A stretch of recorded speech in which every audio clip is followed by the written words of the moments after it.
I'm always a little bit hesitant to mention movies and messages because it sounds like I'm endorsing movies or telling everybody to go see a movie. And there's usually something great about every movie, and there's usually something not so great about every movie. But because you're such a mature audience, I thought I would kind of branch out and ask you this anyway. How many of you have seen the movie Juno? Oh, good. Okay. How many of you have not seen it? Oh, okay. Now, third question. How many of you who have not seen it plan to see it? Okay, good. Not many, because I'm about to ruin it for you. Okay.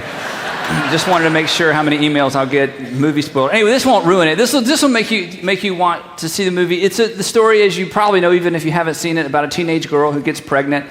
And she is, then she has to decide what to do. So she just, she goes to an abortion clinic, and that's our family planning or whatever they call it, and that's not the route she wants to go. She lives with her father and her stepmother. Parents are divorced.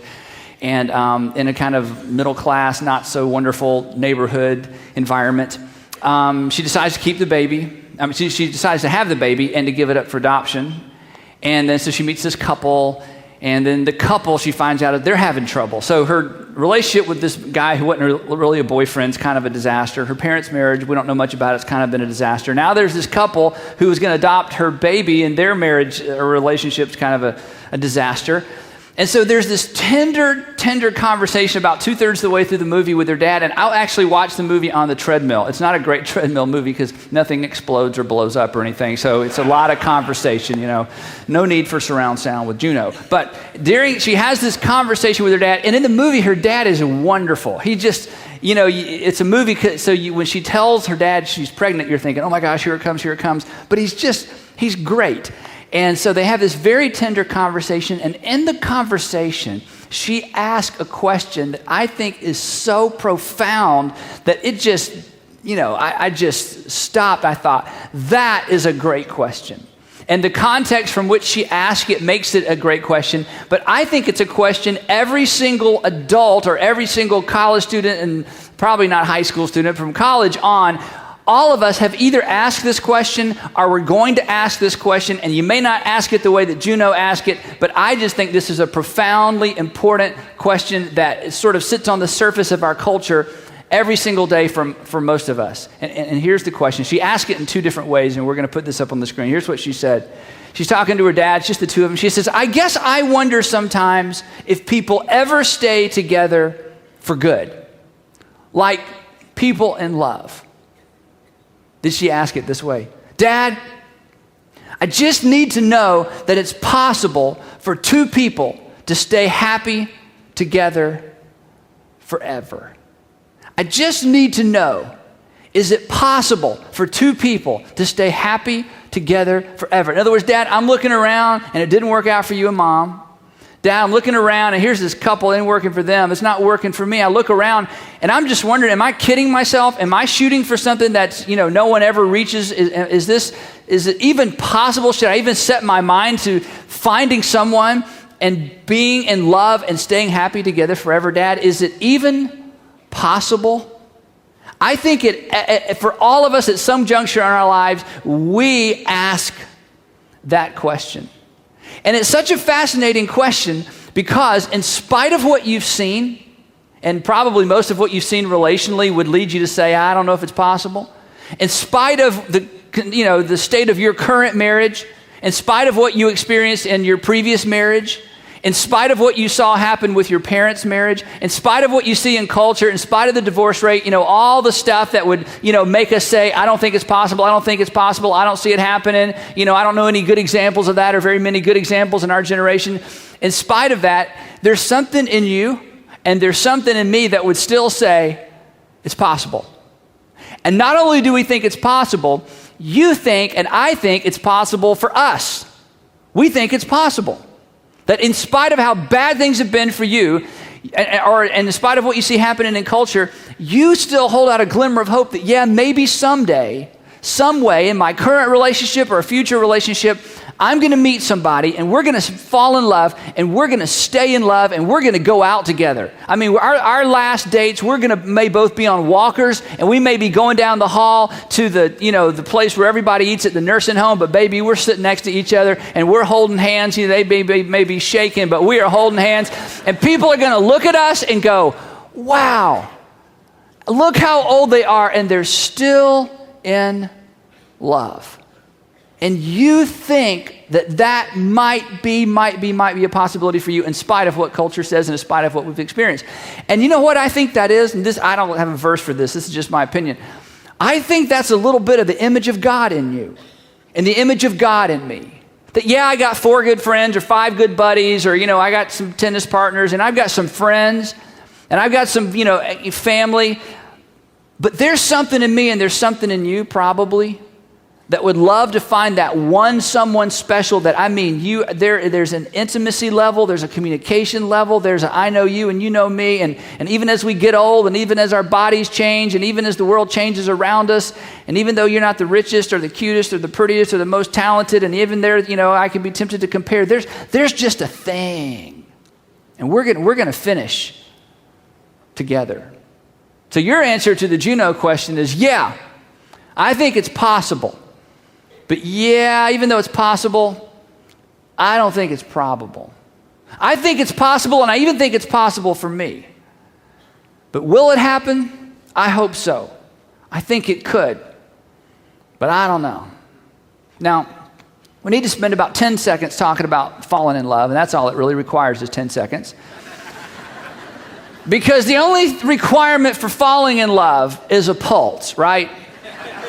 If you have a pulse, you can fall in love. Some of you are in love with people you've never met. They're on TV, and you're just in love. You just stare at them. You say, I'm so in love with him. I'm so in love with her. She reads the news, and you're in love with her. So anyway, so it just doesn't. In fact, as we've already talked about, there are 1,500 organizations in this country. 1,500 that if you pay them your money and give them a profile, they will connect you with somebody with a similar profile. It is, and you may not believe this, it has never been easier to fall in love. It has never been easier to connect with a broader number of people because of media and because of social networking. It has never been easier to fall in love, but I would argue, and I bet you would agree, it's never been more difficult to stay in love. And yet that's what we want. And we somehow think it's possible. And we keep looking around thinking maybe we're going to find the one. Because there's something in you and there's something in me that wants to finish life and do life with that special someone. We don't want to just be in a relationship. We don't want to just survive the years. We want to be in love. But it's getting more and more difficult. And there's several reasons why it's so difficult. And none of this is new information. Part of it's what you saw growing up, right? Part of it's what you experienced. The truth is, very few people have ever been around a healthy, romantic, marriage, couple relationship. Most people have never seen one. Seen one like tracked with it over a period of years, having grown up in a home where your parents, were on the same page and had the kind of relationship you wanted to have one day. Very few people have ever even seen it. So consequently, what's modeled for us and the law of relationship and the rules of relationship are so wrong, and yet they're the very ones we adopt, that it makes it almost impossible for us to stay in love. Here's what a lot of us grew up with. Do unto others as they deserve to be done unto, right? Do unto others as they do unto you. Isn't that it? Do unto others as your mood would have it. Do unto others so as to get them to see things your way. Do unto others until you wear them down and get your way. Do unto others until you're ready to leave.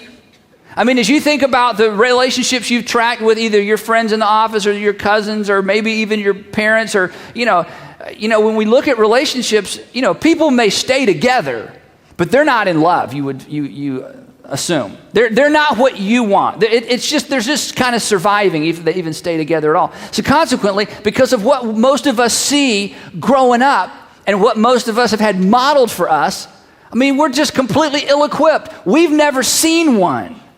And yet, all of us think one's possible, and we think we're candidates for that kind of relationship. The other thing that makes it difficult is what we felt growing up.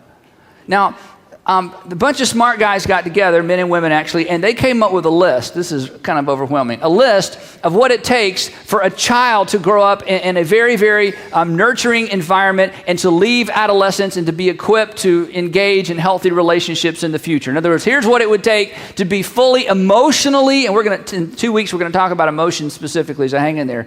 To be emotionally equipped to engage in long-term relationship, here's all it takes. You need to grow up in a home where you get respect, and this is like massive doses of all of this. Respect, encouragement, comfort, security, support, acceptance, approval, appreciation, attention, and affection. Sounds like the family you grew up in, doesn't it? You get constant respect, encouragement, comfort, security. Everybody's there, nobody's leaving. Support, acceptance, approval, appreciation, attention, and affection. Now, if that's what it takes over a long period of time to equip us to engage in long-term relationships as an adult, I mean, if that's what we felt, if that's what we need to have felt growing up, I mean, what are the odds of us being able to maintain a forever and happily ever after kind of relationship, especially when we connect with and meet people who didn't grow up getting that kind of stuff either? So consequently, what happens for most of us is we come into adulthood looking for someone from which we can get respect, encouragement, comfort, security, support, acceptance, approval, appreciation, attention, and affection. And I fall in love with you, but now that we're both in love with each other, I'm wondering, are you going to give me respect, encouragement, comfort, security, support, acceptance, approval, appreciation, attention, and affection, or are you just cute? Or do you just have a good job? Because once we're in love with each other, what begins as a hug around the neck becomes a stranglehold. Give me affection, comfort, security, love. I got to have it. Because I came into this thing with a deficit. I've been malnutritioned in terms of love and affection and all that stuff. And I'm going to squeeze it out of you, and you're going to squeeze it out of me. And I just wonder why I don't think you're so cute anymore. And that car, so what, And all of a sudden, the things that just, created this emotional energy where we couldn't stay away from each other, somehow it starts to go away. Part of what makes it so hard is what we have felt and haven't felt. Now, here's the thing. Look up here. This is so important, okay? This is so important. Into that chaos that all of us can relate to. I mean, we've all been dinged up and hurt and got stories, whether it's your parents or your previous marriage or you're watching one of your kids go through something. Into all of that chaos, Jesus speaks. 2,000 years ago. 2,000 years ago, he's with his guys, and he gives us the foundation for enduring relationships. He gives us the foundation for enduring love relationships. I think it's the foundation for enduring romantic love, in love, can't wait to get home in the afternoon, can't wait to hear the garage door open, kind of relationships. And it's so simple. It's so counterintuitive. It's so not a part of the way we normally think. It is a paradigm shift. It's readjusting north on your relational compass. But it's so simple that even when I say it, it's kind of like, ooh, yeah, heard that before. Now give me something rich. Give me something practical. Andy, I've got her here. Now come on, work on her. Come on, she's here, buddy. This is your big chance, okay? She didn't want to come because she's, but come on. I got him here, he told me to bring the CD home. I'm bringing the CD home. So this is it, we're hanging by a thread. I'm telling you, but again, don't take my word for it. Just find the people, if you can find them, who you look at their marriage and you go, that's where I want to be when I'm that age. That's what I want going on in my relationship next time I have one or in my current relationship. And here's what you're going to find. This is so simple. It's so powerful. It's so rare. It's so accessible. It's so available if two people will simply accept this basic teaching of Jesus. This is in John chapter 13, verse 34. We're just looking at one verse from Jesus, and one more verse in just a minute. Here's what he says. He's got his guys together, and he says, a new command I give you. In other words, guys, you got the 10 commandments, and you got 700 other, Old Testament laws to support the 10 commandments. I'm going to give you a new one. And when I tell you what it is, it's not even really that new. And the little Greek word for new can mean other things, and I'm wondering if maybe it means something else. Because the word can mean extraordinary. It can also mean hidden and recently discovered. It can mean remarkable. Maybe he's saying, I'm going to give you a remarkable command. It's so remarkable that you're going to be unimpressed, but if you sit on it for a while, you'll realize this is a remarkable command. And here's his command. Love one another. Oh, man, Andy, you should have studied harder. Is that it? But listen to what Jesus does, and it'll slip right by you if you're not careful. Jesus takes a word that we normally use as a noun, and he makes it a verb. It's an imperative. It's a command. He says, look, guys, here's the deal. I want you to go and love one another. I know love is something you fall into like a pool and out of like a high chair. I realize love is like a noun, okay? But I'm making it a verb.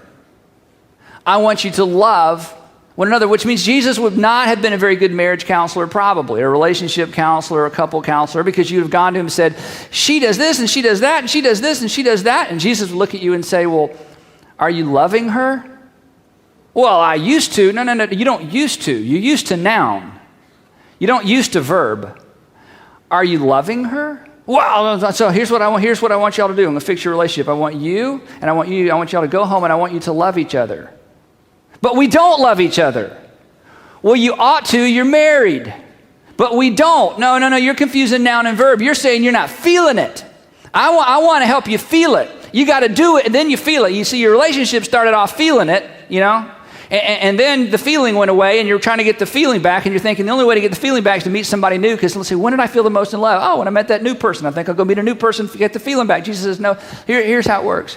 If you want to maintain it, if you want to foster it, if you want to, blow on that flame, then you need to quit treating love like a noun and you need to treat it like a verb. And I want you to go home and I want you to love one another. See, here's kind of the bottom line. This is just the beginning. We're 4 weeks going. Okay, this is just the beginning. The foundation for staying in love is to make love. Pause. A verb. But now you'll remember it, right? Listen, in fact, let's just say that together because it's just fun to say in church, okay? Really, the foundation for long-term in-love relationship is making love a verb. You've got to make love a verb. And the goal isn't to recapture a feeling. Listen, in the relationship, the feeling is the caboose of the train. It ain't the engine. It starts off as the engine. I understand that. But then it goes to the back of the train. It becomes the caboose. In fact, I'll tell you something I'm not going to tell anybody else, and I don't want this to leave the room, okay? The more you make love a verb, the more you'll make love. But you didn't hear that from me, okay? Now, here's what he says. He says, I want you to learn how to actively love one another. Love is something you do. And when two people who at some point have been in love or who are in love, and we're going to talk for 4 weeks, so don't say, hey, tell me what to do. We're going to get there. When they actively love one another, guess what it does? It rekindles and continues to kindle and inflame and enrich and make better the in-love part of the relationship. But you have to love one another. It's a command, love one another. But he doesn't stop there. And maybe this is the new part of the command. Listen to the rest of the verse. New command I give you, love one another. As I have loved you, so you must love one another. In other words, he says, I don't want you to take your cue from culture. Although there's some things that can be redeemed from culture relationally, it's not all bad. I don't want you to necessarily take your cue from your parents. They may have survived, but if you look at their relationship and they just, finally dad moved upstairs and they've got 2 kitchens and they're in the same house, but he'd rather go on vacation with, the dog than take your mom, or, they're together, but it's not what you want. It's going, maybe you don't need to take your cue from your parents about what it means to love one another. And maybe you shouldn't take your cue from your parents-in-law or your fiance's parents or, this person you're in love with's parents. I don't know where you take your cues from, but Jesus says, for sure. When you think about what does it mean to love like a verb, I want you to take your cue from me. And if you'll allow me to, I will teach you how to love. Not how to be in love. You've got a pulse. You're good. I want to teach you how to stay in love. But if it's going to happen, love must be a verb, not just a noun. To stay in love, you've got to make love a verb. Now, okay, with you, tracking with you. Later on, years later, the Apostle Paul comes along, takes the same idea and says it in a different way, except he uses a bad word. This is bad words, a word we don't like. He uses a word that's actually gotten Christians in a lot of trouble, but it's unnecessary because the word is so offensive that we kind of discount everything he says about this. But the Apostle Paul takes the very idea Jesus said, and he just uses a different word than love, and it's a word that sticks a little harder and is a little bit more of a, I don't know about that, but I'm telling you, it's the very same thing, and it's an extraordinarily powerful word that helps illustrate what Jesus meant when he said, love one another. Here's how the Apostle Paul said it. Ephesians chapter 5, verse 21. Just going to look at this verse. Ephesians 5:21. Here's what he said. Here starts off with the bad word. Submit to one another. And then here's the Jesus part again. Out of reverence for Christ. Submit to one another out of reverence for Christ. You know what that means? It's the same as love one another, except it just got a barb on it. And here's what it means. Paul said, and then right after this, we're not going to look at it today. Right after this, Paul begins to talk about men and women's relationship and husbands and wives. He goes right into it. He says the bottom line, the foundation, the starting block for people who are going to stay in love is mutual submission. Mutual submission. Mutual submission means I say, you know what, in our relationship, you're the priority. You first. No, you first. No, you first. No, you. Now, you may never go in the building because you'll be holding the door for the rest of your life, but it's okay. You first. No, you first. No, yeah, we're gonna talk about this a lot in the next few weeks. But that's the beginning. That's the foundation. Love actively, verb one another. Specifically, submit. Submit means you place yourself under the other person, not because by birth order or by financial status or some other caste system you're not as important. That's not it at all, as we're going to see next week. It's a choice you make. It's a choice you make. It's a decision you make, regardless of who I am and what I had and what I brought into the marriage and who I'm related to and whatever else. I am choosing to place myself under you as you choose to place yourself under me. You say, Andy, that doesn't even make sense. I know it doesn't really make sense, but I'm telling you what, when you experience it, when you see it, when you watch one of those, when you get into one of those, that's the foundation for staying in love. Not simply staying married, staying in love. Love one another. Jesus says, there's a caveat, as I've loved you. Got to pay attention to that. Submit to one another. There's more. I'll submit to one another for Christ's sake. In learning to submit to one another, we take our submission cues from our Savior who submitted to us when he gave up his life on our behalf. And we're not just married and we're not just together. We are genuinely in love. Is it possible for two people to fall in love and stay in love forever? Absolutely. But it doesn't happen because you fell in love in a big, powerful way at the early part of the relationship. You stay in love by making love a verb, by loving one another, and taking your cue for loving one another from the one who loves you the most. You fall in love, and who you choose is important, but you stay in love when you learn to mutually submit to one another.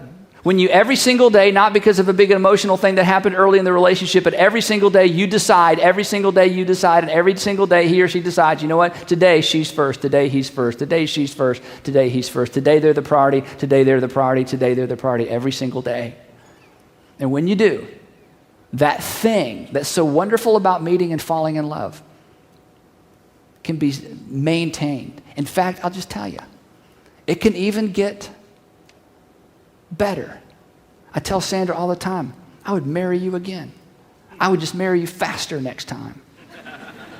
And that's like, hey, that's a good one. I'm going to use that. It's not, you got to wait a while, but hopefully she's not here. But the point is, I'm telling you, the answer to the question that she asked is yes. It's yes, but I'm just telling you, it's not because you chose or picked the right one.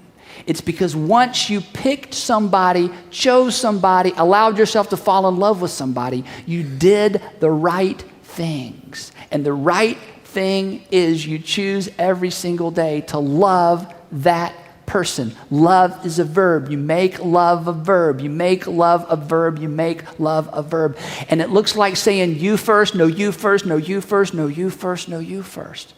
That is the foundation. And that's a lot different than I need you, baby. and you got what I want, baby, and you got what I need, and I can't live without you. I mean, that's fun. Yeah, that's good for songs and movies. And you know why most romantic comedies are so short? Because if they went any longer, it'd be another big problem to resolve, and it would just go on and on. So they got to hurry up and stop the movie while everything's going well. I mean, you do know that, right? I mean, that's certainly not taking your cues from there, right? Falling in love is a great thing. It's easy. Staying in love is more of a challenge. But the answer to the question is yes, you can. Now, here's what we're going to do. Next week, we're going to get really specific. What does it mean, mutual submission? What does it mean, love one another? And I want you to be ready for next week's discussion. So on your way out today, you're going to get a card like this. And on one side of the card is the passage of Scripture we're going to study next week together. On the back of the card are some questions I would love for you to answer. If you're in a relationship right now, I don't think you should discuss these questions, all right? Otherwise, you may come different services next week instead of crossing the auditorium from each other. I don't know. Or maybe you can manage it, but I'm not suggesting that. But here's what I would like to ask you to do. I know this is kind of a big commitment. I would love it if you would read this every day between now and next week. Just put it where the paper is or put it in your desk drawer at work. I would just love it if your mind could be saturated with what we're going to talk about next week, because this passage is rich. This is deep. This is practical. This is challenging. This is awesome stuff. And it's so rich and deep, I kind of hate to start cold with it next week. I would love for you to have read it and read it and read it and read it. And then as you answer these questions, to begin to integrate, what would this look like in my relationship? What would this look like in a current and a future relationship? If you're not dating someone right now and you're single, hey, what would this look like and what should this look like in my next relationship? Ladies and gentlemen who are single, this will help you know who to look for. If you're in a relationship, this will help you know how to love that person and experience and express mutual submission. The beginning point for this discussion is make love a verb. It's love one another. The angle, the leverage that has is mutual submission. You put the other person first. From this point forward, we're just going to build on that. But I want to challenge you to do your homework and come next week with this passage in your head and in your heart. And maybe, even if you don't write down answers, some ideas of how that could begin to look in your life. And when you do, we'll continue our discussion. And hopefully we will all be better equipped, not only to follow